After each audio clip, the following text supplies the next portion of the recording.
Today's guest is an author, a speaker, a coach, a consultant, and the host of a podcast called Timeout for Mental Health, which is available on Apple Podcasts, Spotify, and other platforms. He worked at Fox for 14 years, climbing up his way to becoming a senior vice president of distribution. Welcome to the show, Tim. How are you doing? I'm doing great, Toby. I'm so glad to be with you today. I'm so happy to be speaking with you right now. And even much more, before we start recording, talking to you and getting to know you better, makes me even much more excited to be speaking with you right now, to even learn more about your story and everything that you've gone through. So thank you so much for joining me today on this episode of Mirror Talk. As I said, I would love to really learn more about your dramatic personal story of surviving heart attack, living through severe depressive or disorder, having these suicide attempts and addiction to drugs and alcohol. So is it possible for you to please share this with me? Sure. I grew up in what I thought was a typical middle-class household in America, in the Midwest. And what I didn't understand was that my parents yelling and screaming at me and my brother, them hitting us physically and abusing us mentally and emotionally, I did not understand that that was any different from any other person growing up. I thought that that's what happened in every household. Yet when I left home to go to college, I looked back and did some self-discovery and found out that I was abused. And I didn't know that.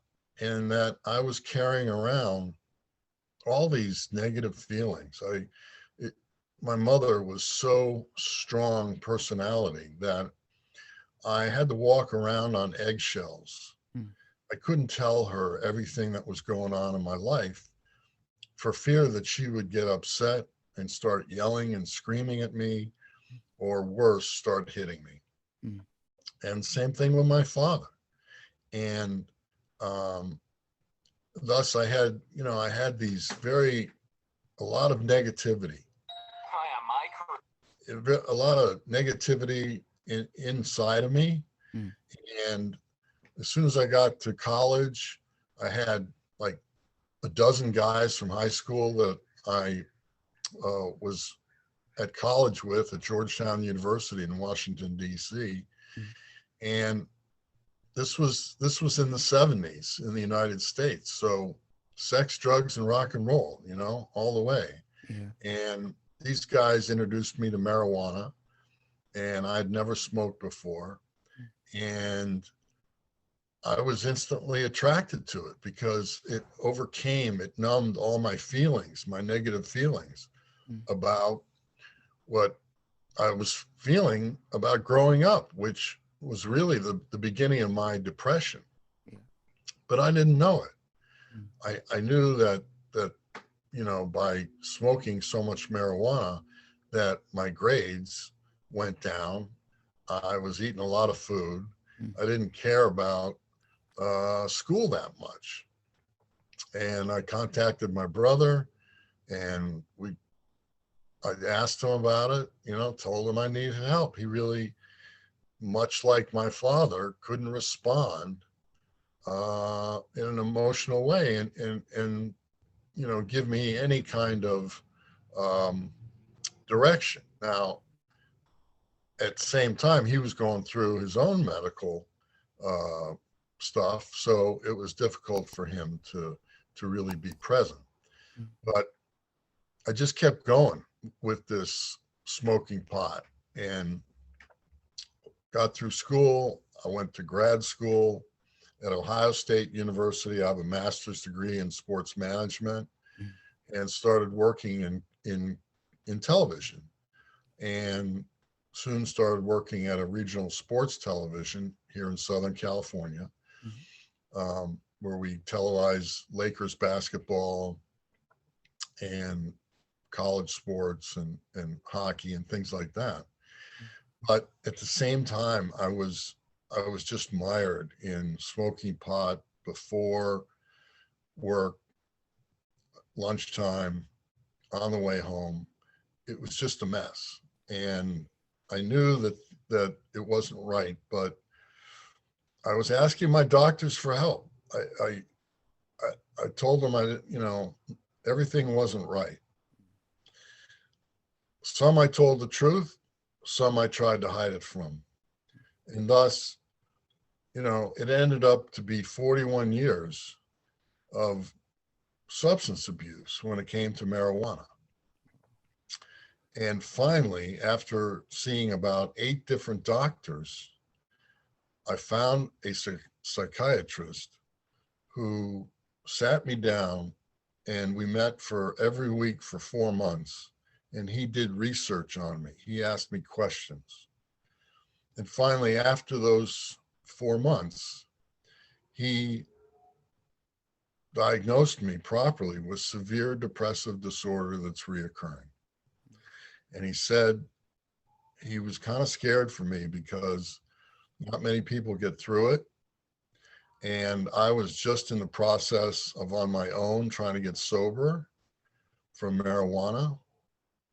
And in the first 6 or 9 months of getting sober from any drug or alcohol use, it's very difficult. And there was a time when I couldn't sleep for a matter of days. I was isolating, and I couldn't see the light at the end of the tunnel. I couldn't see a reason to continue with life. And I went in the kitchen and took out the biggest butcher's knife I could find, came back to my room and lined it up on my wrist. And, I kind of chickened out. I said to myself, if I could go into the next room and push a button and it was over, I would do that. But going through, cutting myself, or I'm not into guns, so I'd never shoot myself. I just couldn't do it. And at the time I had a dog, and, dogs are very, they're like they say, man's greatest companion. And the dog's love really shifted my thinking, my mindset, such that I didn't want my dog to have to go to a dog pound, and then they'd probably kill him. Or I didn't want anybody in my family to take care of my dog because they wouldn't treat him like I did. So that was my justification for not cutting myself. And it happened just about the time when my psychiatrist said, here's your diagnosis, severe depressive disorder that's reoccurring, and here's the remedy that I propose to you. And so for the next few months, we started, and things got better, and he tinkered with medication, and I was still attending 12-step meetings. And after about 6 or 9 months, which is coming up on 9 years next month, I've never felt better in my life. I'm much healthier. I watch my health. The reason I watch my health is because right before I got sober, I had a heart attack. I was in bed, and it was 3 a.m, and I got up, and my head felt like it was in an incinerator. It was so hot. And I went in the bathroom and I splashed some cold water on my face, and I got back into bed. Nothing changed. I was overheating. And I said, I guess that's when I called 911. So I called 911.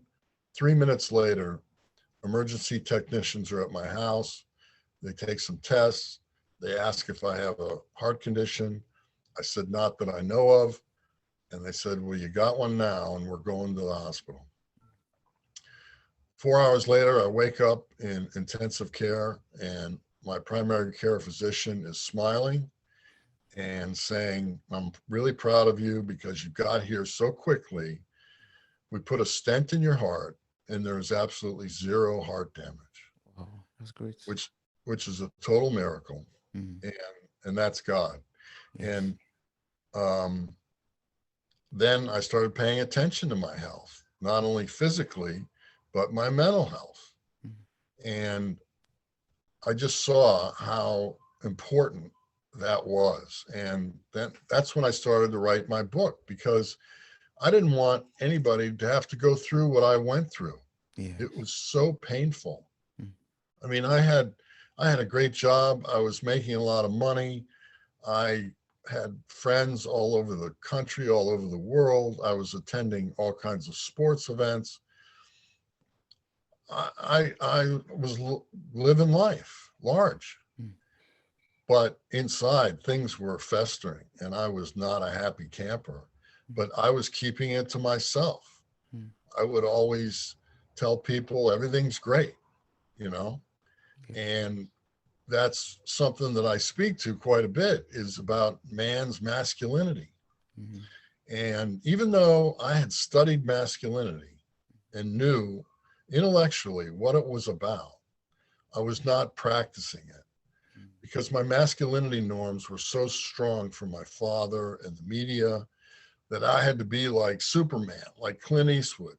And I would never admit that something was wrong.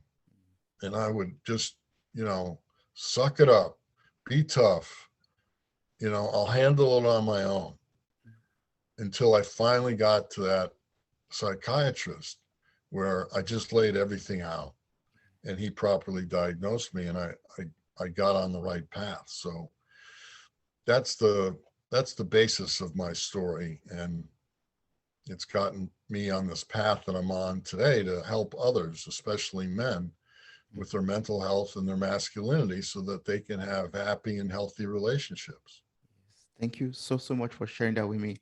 I was going through your article on LinkedIn, which was titled, or which is titled "Life in a Bong," and you talked about, your addiction to marijuana. So, can you share with me how you are able to, overcome this addiction at the end? How are you able to finally, let go of this addiction to marijuana? Well, my family suggested that I start attending 12-step meetings. Mm. So I did. And I was lucky enough in the first week to ask a guy to sponsor me and Mm. to take me through the program, and somebody that I could talk to on a regular basis. And he helped guide me through this program. And I went to a lot of 12-step meetings, sometimes 3 times a day. Mm. And I had to start my life over from the beginning, because I didn't have any money. I didn't have a place to live.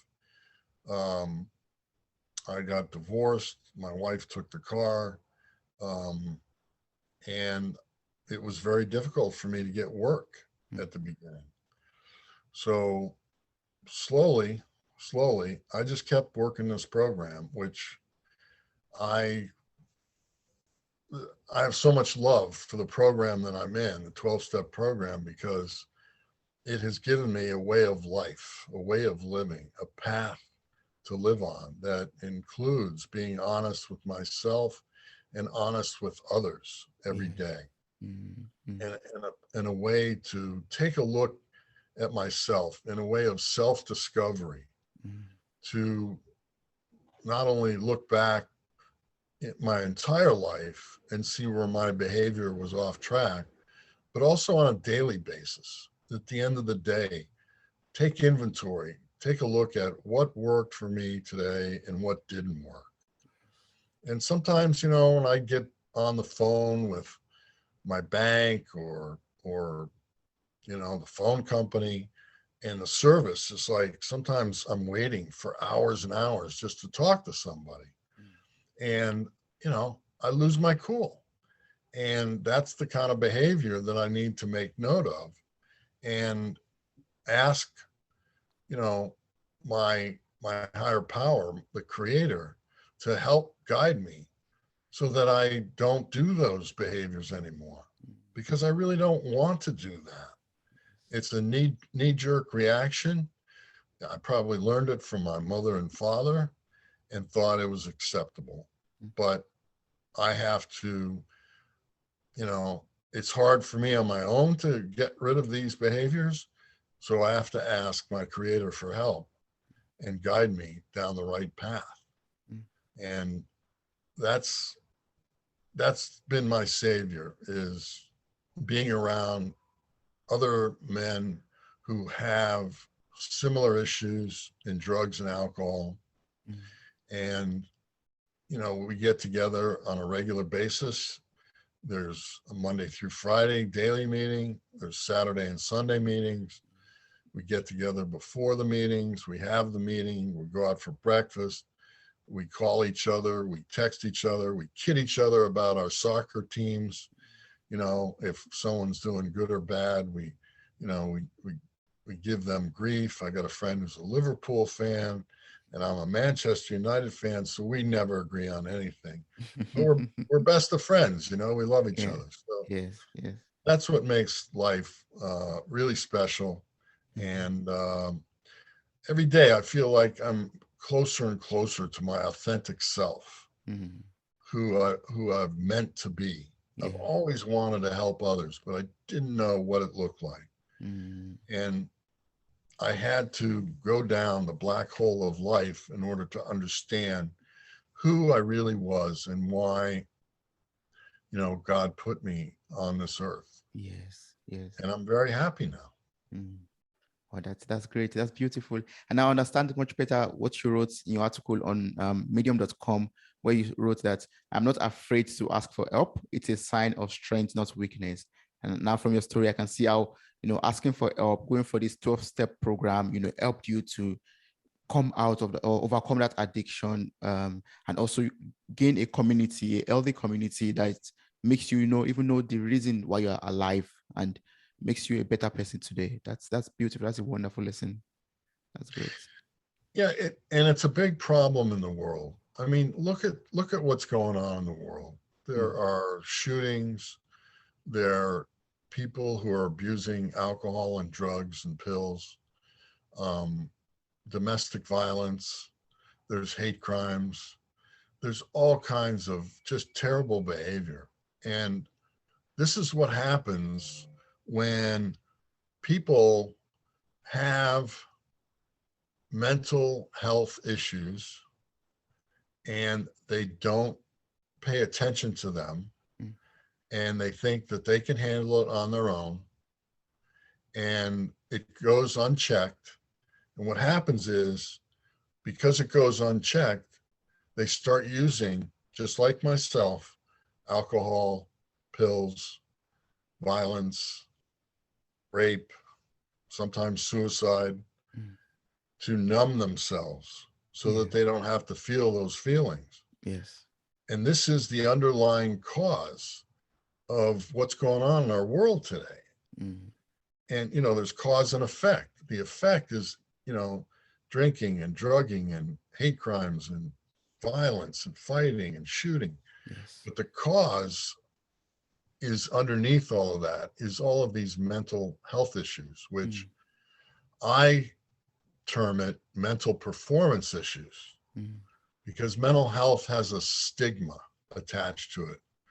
For me personally, I think when I think mental health, I think about mental retardation. Mm. And it's a very negative connotation. Mm. When really we all have mental performance, and we have to take a look at that mental performance on a regular basis, just like going to the doctor and getting a physical every year. Yeah. Why not get a mental performance checkup Mm. to see what's going on inside our brain? And that's the problem. If we break our arm or leg, we can see that we are not physically fit and that Yes. we have to go to the doctor. Mm. But if inside your head you have something wrong, Mm. and you feel it, but you can't see it. And if you can't see it, you're like, no big deal. I'll take care of it. It'll work out over time. Yeah. Well, there's nothing further from the truth. And I'm proof of that, Mm. because I was ruining my life for 41 years because I never got a true proper diagnosis of my mental health issue, which was severe depressive disorder that's reoccurring. And then I got a remedy for it. Yeah. And this is my message to men, is that, hey, the sooner you get help with any health issues, the healthier you're going to be, the happier you're going to be. Mm. When it comes to mental health, mental performance issues, it affects relationships. Yeah. You know, you hear about men today and they term it toxic masculinity. Exactly. Yeah. Guys who talk over women, guys whose ego are so big when they're with a woman, they just want to tell them how great they are. When, you know, a woman she wants to express to the man who she is and what's going on with her. And she doesn't want him to fix her. She doesn't want to hear that much about how grandiose he thinks he is, how much money he has, how many cars he has, how many friends he has. The woman, she's in her own world. She's looking for somebody to listen to her and to empathize with her and to let her know that she's okay, just as she is. And I always talk about men needing to understand their role in masculinity is to create a safe environment for a woman to be exactly who she is, whatever that is, and to just listen and empathize and care and be of service to that woman. And that's when the two can communicate. And, you know, the man's got to zip it up about his ego and how strong he is and how great he is and how great his cars are, and listen to what this woman has to say and start a conversation so that both can learn from each other. You know, one of the benefits of my sobriety is I had a woman come into my life who says she loves me. And I had plenty of women that were interested in me when I was acting out with marijuana, but I couldn't show up in the relationship because I was not present. I had these curtains around me, which were the marijuana smoke. And women wanted to go deeper in the relationship, and I couldn't understand. I couldn't understand the communication cues to understand, you know, what I needed to do. And that was sad. But now, for 9 years, that's moved away, and I'm able to be present. I'm able to be myself. I don't care what people think about what I say, because it's the truth, and I've lived it. And they can say what they want to say. They can criticize. I don't care. I've lived it. I know it. And if they think their ego is big enough that they can judge me, well, that's up to them. That's not my problem. Wow. Because I'm not God. You know, I can't judge others. Of course. You know, all I can do is do the best I can do. That's right. That's very true. And all of this, it's so amazing that you detailed all of this in your book titled "You Don't Have to Swallow Your Gun." Yeah, you put it in your personal story into this book, and this book speaks to the depression that you experienced, relationships, suicide, and how, you know, as you said already, toxic how toxic masculinity affects our relationship, or all relationships between men and women. How masculinity affects relationship between men and women. So can you tell me the inspiration behind you writing this book? Why did you decide to write "You Don't Have to Swallow Your Gun"? I'll tell you why. Couple things. Number one, after I got sober, I didn't want anybody else to have to experience what I experienced. It was painful, and I suffered terribly. I had to restart my life. Number two, um, I I had three friends of mine who I had over the course of a couple of years. I had coffee with them one week, like on a Wednesday. Mm. And on Monday, I got a phone call from another friend of ours. And he said, "Hey, did you hear the news about Jeff?" And I said, "No." And he said, "Well, Jeff hung himself Saturday." Ooh. And there's something that happens to me. I go numb for 24 to 48 hours. Mm. It takes me right off track. And I can't focus because my mind just dwells and ruminates on the fact that I was with this person a week before. Yeah. And I know it's not right that I put a little blame on myself, that I could have done more, but it just bothers me. It bothered me to no end. And I was writing about, depression and suicide, and I saw how masculinity is what gets in between men and getting help. The World Health Organization said before the pandemic that more than 300 million people suffer from depression in the world. Mm. But only half of those, 150 million, Mm. get treatment for it. And most of those are men. And that's how I saw masculinity and the norms that men grow up with, wanting to be this big, strong Clint Eastwood kind of guy, Mm. where they can handle anything, Mm. was a bunch of bullshit. And that they needed to take the mask off. We all, as men, we wear a mask, and we keep in, who we really are. And it's rare when we Yeah. take the mask off Mm. and be real and tell the entire truth about who we are and what's going on. And I've learned by working with other men and being parts of men's groups that when I and others sit with other men and talk about our issues, Yeah. we realize that we're not alone, that we're all facing the same issues, Mm.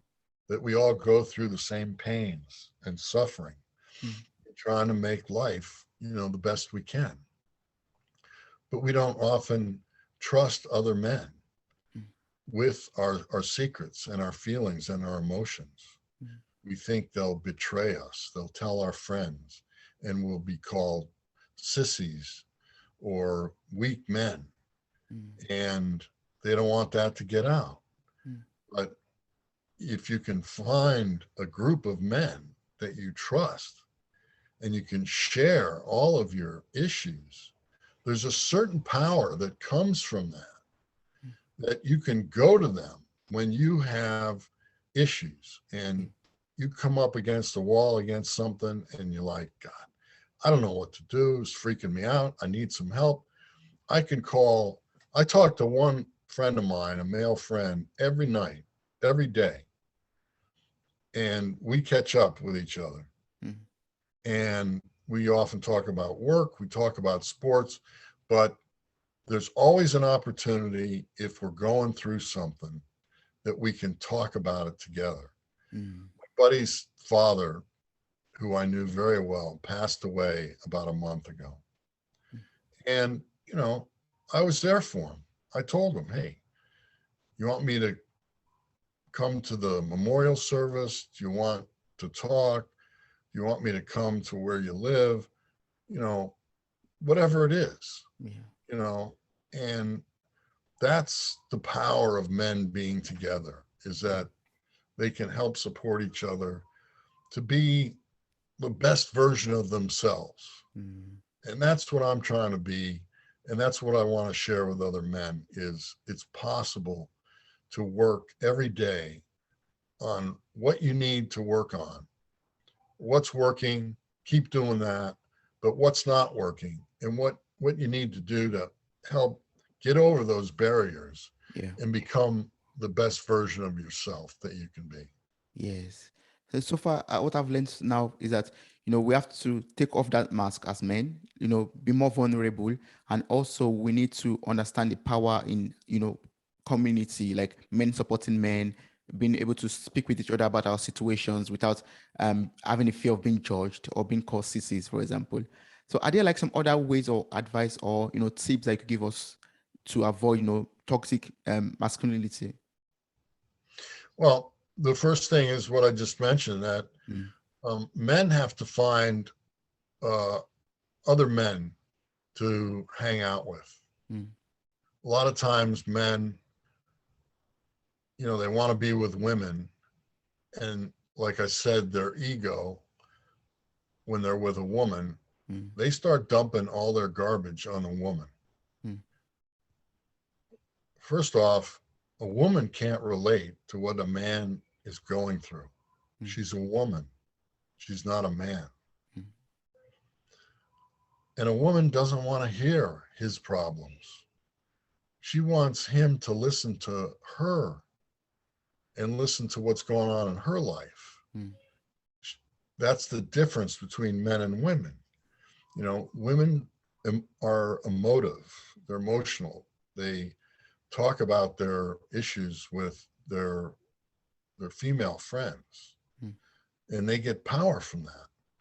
And this is what men need to do, is come together in that, trying to get more male friends and talk about real issues and be really honest. yeah. The other thing is, you know, like I said, we all should be going to a primary care physician on an annual basis, Mm, at least an annual basis, and getting a physical to find out what's going on with our physical health.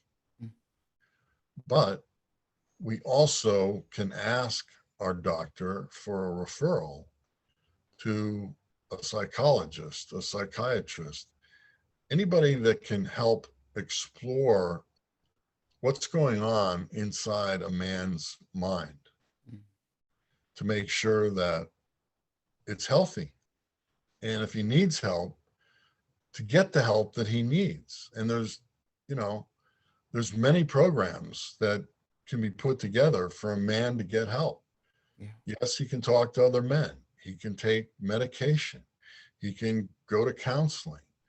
He can pray, meditate, journal, Mm, 12-step programs. mm, One of the things that I think is important for being a masculine man is having a spiritual connection, mm, whatever that is. There's a million ways to connect spiritually. mm. Some people choose Buddhism. Some people go to church. Some people it's God. Some people it's 12-step programs. Whatever it is, a man needs to have that grounding to quiet the mind so that he can hear what the creator is telling him, what the next logical step in his life should be. Yes, And yes. it's very tough for a man to sit still. Mm, But that's when the messages are available. I've heard that all of our messages, all of our answers are all around us, mm, and that we just have to plug into the right channel, like on a radio station. You just got to tune it to the right channel mm, to get that message. But so many times we're busy with the computer, social media, TV, going out to eat, going out to drink, exercising, mm. got all this stuff, but we're not paying attention, spend some time with ourselves to see what's really going on. Yeah, inside. Yes, yes. Wow, that's so beautiful. Like, we have to spend time to really discover ourselves and know who we are. Yes, yeah. Self-discovery. Yeah, I, I have to do it every day. Mm, If I don't, that's when, I start going at about 90 miles per hour over the speed limit of life. Yeah. And I'm just starting, one thing after another, blah, blah, blah, blah, blah. And the next thing I know, I'm blowing up at somebody and I'm making mistakes. And then, I become down on myself. I get depressed. And, I've got to balance myself. I have to force myself to walk away from the computer on a regular basis throughout the day, to take a time out, to sit down, lay down, be still, go for a walk, and get back to myself. Yeah. And let me tell you, sometimes I sit down in the computer at 8 a.m. and the next thing you know, it's 6 p.m. and I'm frazzled. I'm like a, piece of garbage because I didn't take time out. Yes. Yeah. So we have to learn to take time out, learn to program yourself and space things out, and don't overburden yourself with a lot of work or stress and things like that. Yeah. Yes. Yeah. Yeah, so you host a podcast called Time Out for Mental Health, and I think this is the appropriate time to talk about it because you talk about taking time out in your your daily schedule. So can you tell me more about Time Out for Mental Health and what are listeners supposed to expect from it? Yeah, after I wrote the book and I decided that I wanted to do a podcast, and I've got we've done about 35 podcasts. It's available all over the world on Apple and Spotify and every place else. And there's a double meaning. Time out, meaning just what we talked about, taking the time to focus on your mental health and yourself.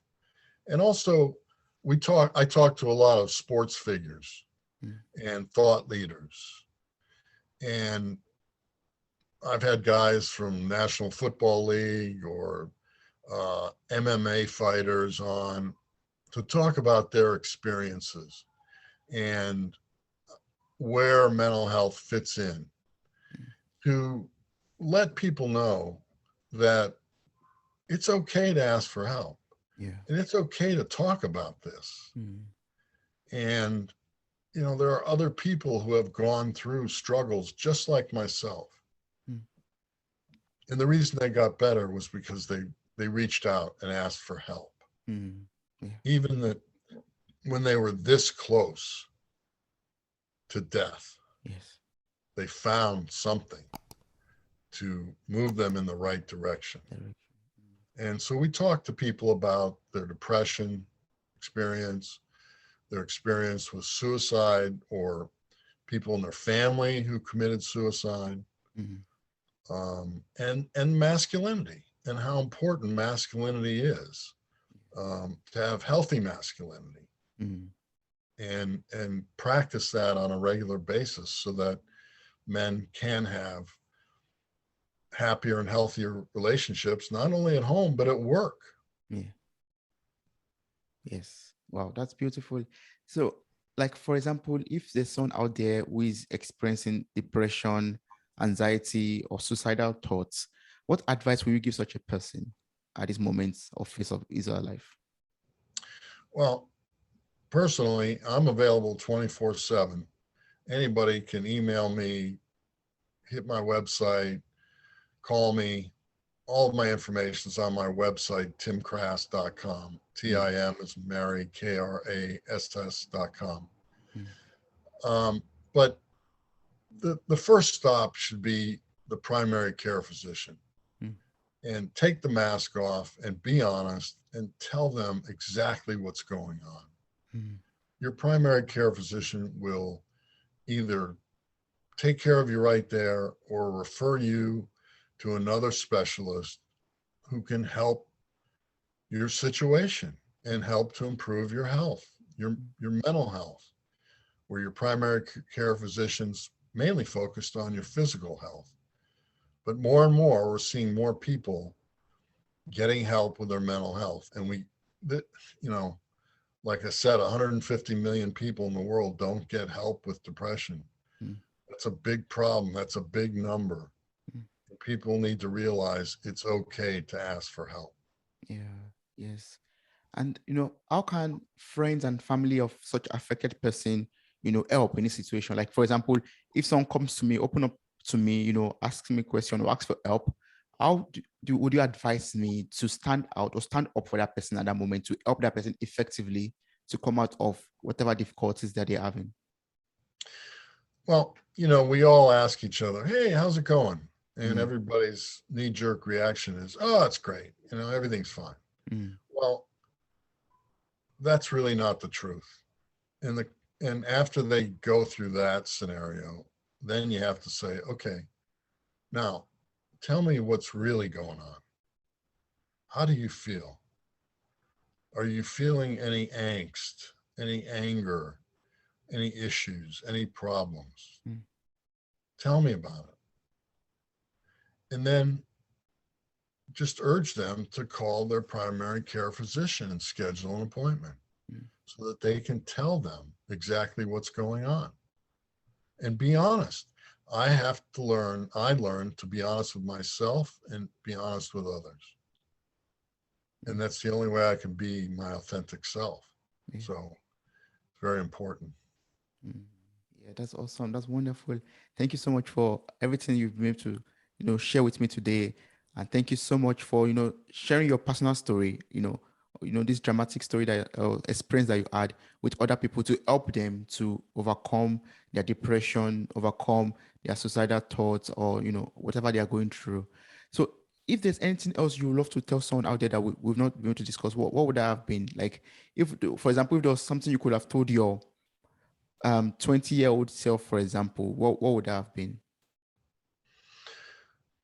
It would be being honest with myself and others Mm, and trusting myself and trusting in my creator. mm, And, you know, just I don't need extra food. I don't need extra stimulants. mm, I don't need drugs or alcohol. mm, I'm so much happier without it. mm. I feel like a real person.